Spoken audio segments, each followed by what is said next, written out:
присуството на Георги Кимов од Брима Галуп Скопје, советник истражувач, Гордана Блажевска Спиридонова, психолог од гимназијата Никола Карев и нашиот мировен активист Ријат Ајро, поранешен член на мировниот клуб во Средното медицинско училиште доктор Панче Караѓозов, да ја презентираме и да ги споделиме со вас заклучните согледувања од анализата на истражувањето спроведено во 5 училишта средни во Скопје. Направивме заклучни согледувања. Прво јас ќе ги кажам заклучните согледувања и препораки што ги регистриравме во основ на оваа анализа, а потоа моите колеги ќе кажат од нивен агол и фокус нивно видување по основ на оваа анализа. Не е ништо ново ако кажеме дека заклучните согледувања кои ги регистрирахме по основ на оваа анализа, насилството во училиштето се уште е алармантна и загрижувачка и дека нашиот ангажман преку мировните клубови и мировното образование е мал чекор кој може да помогне во превенција, но бара еден системски пристап и ангажираност од страна на медиумите, од страна на државните институции, секако клучен фактор е образованието и училиштата. Резултатите од ова истражување и нашата двегодишна работа преку детската амбасада меѓаш со мировната програма покажува дека се уште имаме насилство во училиштата, имаме убоди од ножеви, имаме вербални, физичко насилство, имаме носење на палки, пиштоли, ножеви и за жал неколку последици со смрт, каде што децата беа жртви на пресметки не само во училиштето, туку и во училишниот двор. Оно што можам да го споделам со вас како заклучно согледување дека сите фрустрации, сите недоразбирања кои се случуваат во општеството се пренесуваат и прелеваат во училиштата и тоа се рефлектира директно на учениците и тие се жртви на ова отсуство на добра комуникација и добро владење од страна на одговорните државните институции, од страна на законодавниот дом, од страна на политичките партии, од страна на медиумите, па би рекол и новинарите, вас директно кои сте тука. Главен проблем во општеството е отсуство на комуникација меѓу младите, нејасна и недефинирана заедничка визија и стратегија за градење на заедничка иднина и неактивно учество доволно на младите во креирање на заеднички вредности, она што ќе се залагаат и ќе веруваат и ќе се вложат. Постоење или непостоење на комуникација секако е битен фактор кој ја одредува перцепцијата на учениците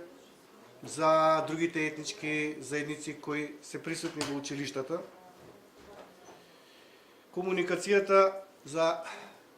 наша вистина е најчесто се воспоставува во училиштата и најдобро е да почне уште од градинка, па во средните, основните и средни училишта,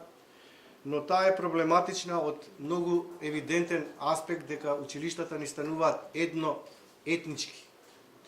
А ако училиштата се едноетнички, тогаш имаме проблеми со воспоставување на комуникација и заемно меѓусебно запознавање.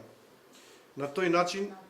во иднина не очекува, ако нешто не се измени, уште по проблематичност поголема во однос на меѓусебно дружење, запознавање, спознавање на различностите и треба да се соочиме со овој факт дека отсуството на комуникација и едноетничките училишта или сепаратно одење по смени може само да ја влоши состојбата со насилство во училиштата. Истражувањето исто така покажува дека поизразени се негативните етнички стереотипи и предрасуди во толку многу повеќе изразени таму каде што тие преовладуваат. Значи што имаме поголеми негативни етнички стереотипи, таму е поизразено насилството.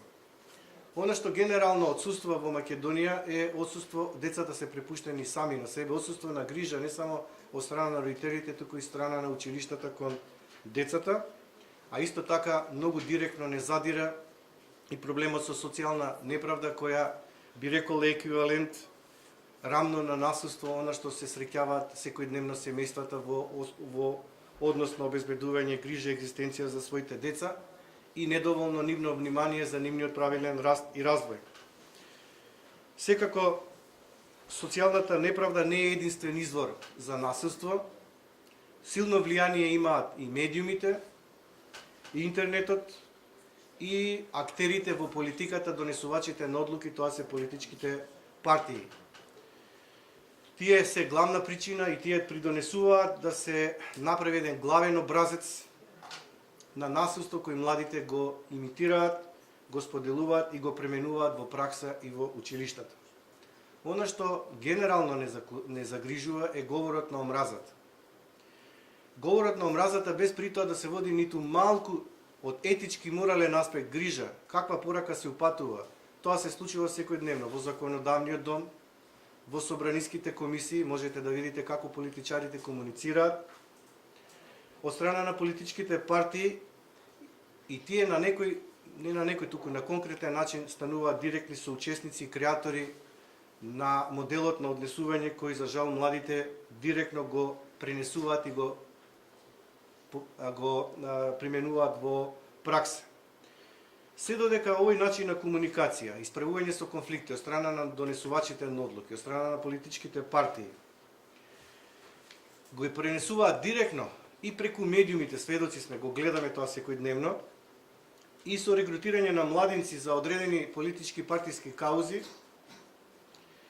без при тоа да водат сметка за безбедноста, здравиот, правилен раст и развој на децата, конфликтите и насилствата во Република Македонија ќе продолжат, а она што исто така не загрижува дека општата состојба во училиштата, за жал можеме да кажеме дека е толку контаминирана, дури до тој степен е влошена што таа една голема општа слика во Република Македонија, која ние секојдневно ја гледаме, екзистира во нашето општество и се пренесува во училиштата. Сакам да кажам дека повторно, целокупната атмосфера во општеството, гледано генерално е премногу демотивирачка за мировен активизам, за превенција и за ставање на ситуацијата во таков систем на вредности каде што младите ќе ја препознават како начин на заедничка комуникација и заеднички живот. Не како начин на соживот, туку градење на една заедничка иднина во кој ќе се градат активно и ќе бидат креатори на, ќе генерира идни политичари, донесувачи на одлуки кои на вистина ќе се носат со мултиетничка и мултикултурна и мултинационална држава како што е Република Македонија. Сакам повторно да споделам на крај дека сите тие форми на целокупна атмосфера кои се демотивирачки во Република Македонија, за жал на различни нивоа, во сите сфери, се пренесуваат во различни форми во секојдневието во училиштата и без превземање на одговорност и превземање на активна улога на родителите, наставниците, на децата, не можеме да очекуваме ниту една стратегија да вроди со плод, а ниту нашиот програм за мировно образование да вроди толку голем плод ако немаме соработка и со професорите, и со училиштата, и со медиумите, и со политичките партии, и со законодавниот дом, и со комисиите кои ги донесуваат и ги прегледуваат законите. Го одбравме овој ден како последен ден на училишната година со намера да се приспитаме каде сме, да имаме доволно време да се мобилизираме од септември, да бидеме поактивни и да дадеме уште поголем придонес со нашата мировна програма која очекуваме да биде модел и да биде вграден во образованието како содржина, не само како посебен предмет за мировно образование, туку во содржина во сите предмети, вклучувајќи го граѓанското образование, етиката,